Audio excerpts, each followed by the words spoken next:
হরে কৃষ্ণ। আমরা ভগবান শ্রীকৃষ্ণকে সবসময় বাঁশি হাতে দেখি।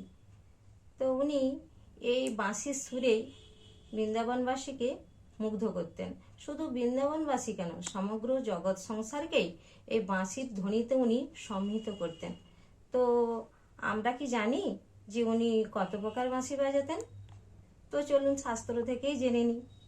তো ভগবান শ্রীকৃষ্ণ প্রধানত 3 প্রকার বাঁশি বাজাতেন। প্রথমত যে বাঁশিটি উনি বাজাতেন সেটির নাম বেণু। এই বাঁশিটির ছিদ্র 6টি। তো এই বেণু বাঁশিটি আকারে অত্যন্ত ছোট। তো দ্বিতীয় যে বাঁশিটি উনি বাজাতেন এই বাঁশিটির নাম মুরলি। এই মুরলি বাঁশিটির দৈর্ঘ্য প্রায় 18 ইঞ্চি, আর এতে ছিদ্র থাকে 5টি। একটি ছিদ্র এক প্রান্তে থাকে আর 4টি ছিদ্র সারিবদ্ধভাবে থাকে। তো তৃতীয় যে বাঁশিটি উনি বাজাতেন তার নাম বংশী। এই বংশী বাঁশিটি দৈর্ঘ্য প্রায় 15 ইঞ্চি, আর এতে ছিদ্র থাকে 9টি।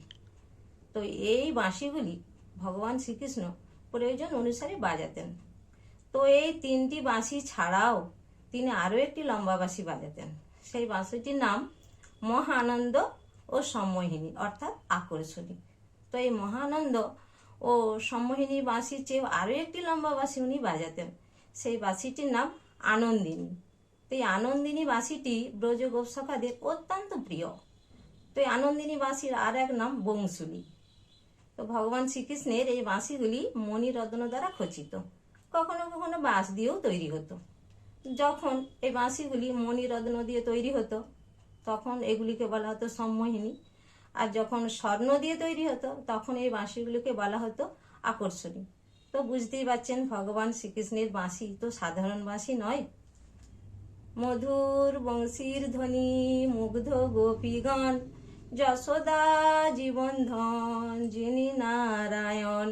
হরে কৃষ্ণ, হরি বল।